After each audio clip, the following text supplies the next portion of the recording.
Hello guys, welcome back to Rightway Gaming. Today I'm going to take you through a beginner's guide to the armour and crafting system in Monster Hunter World.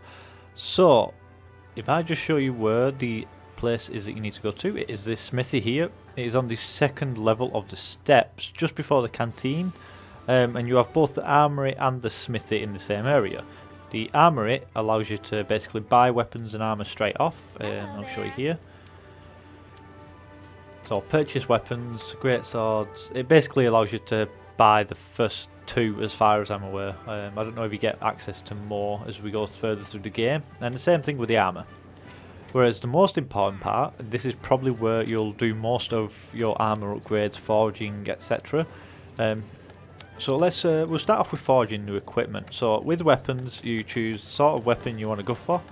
As you can see here, we've got all these, and I use the bow at the moment. I find it the most fun.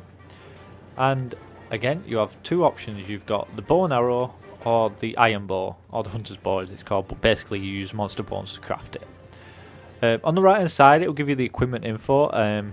With bows, you have a coating, and with other weapons, you can also have like certain upgrades as well. But we'll talk through bows, for example, at the moment. So as you can see, the two different bows there have coatings of power and close range, as well as Hunter's Bow having close range, paralysis and poison. Now, if I just go through there, if you go into the status screen, it will show you the comparison between the two bows. As you can see, I've got the Hunter's Bow equipped, but mine's more powerful. I'll explain why soon. And then you have the different perks that your armour have got that go along with this weapon.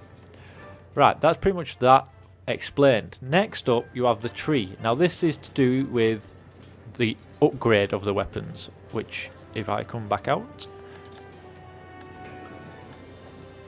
upgrade equipment, as you can see, it will show your equipment that you own in your inventory. All you got to do is basically go to the ones that you want to upgrade. So for example, if I go to the bow, it will bring up that tree that we've just seen. Now as you can see, I've already upgraded my bone tree to the Pukei-Pukei tree, being the third one along, which as you can see also changes the appearance of the weapon, but it upgrades the ability of poison coating, making it more powerful, as well as increasing the attack damage. So each one of these you upgrade increases its attack damage and also unlocks additional options for the weapon, maybe even changing its appearance along the way. So if I show you the ore tree, which was the standard iron bow, it looks the same for the iron bow, but then if we change it to the Kulu-Ya-Ku tree, you can see again it changes appearance as well as gaining the sleep and blast coating abilities. Now the way to unlock these trees, as you can see, there's like little explanation marks on some of them that it won't allow us to access. In order to access these, you need to gain access to the materials. Now the only way to do that is by killing the creatures that drop them. So for example here, I can access this one because I have gained a Kulu-Ya-Ku beak, a Kulu-Ya-Ku hide and a Kulu-Ya-Ku scale, meaning that that part of that tree becomes unlocked for me. The same works for armour. Now if I go into forge armour sets, here we go. As you can see, I've got quite a few unlocked. Now you only start out with leather and chainmail, but I gained access to the bone once I found some bone materials. As you can see there, you've got the Monster Bone S and the Ancient Bone, then you've got the Monster Bone S and the Kestodon shell, and then again and again, and then an Ancient Bow.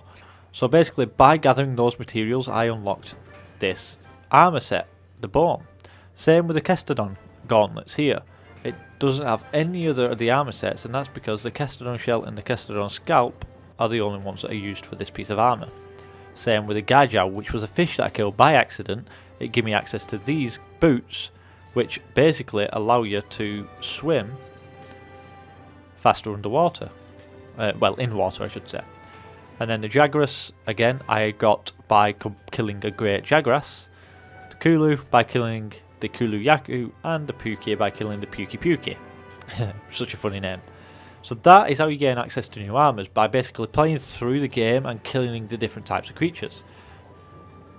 Now again, you can upgrade armor as well. So if I go into my bone mail, but with armor it works differently. You don't need the materials from the animals. Instead, you need armor spheres. So as you can see, I've got 4, which means I can basically upgrade this piece of armor twice, and it'll be increase its defense along with it, meaning that it's 14 defense instead of 10.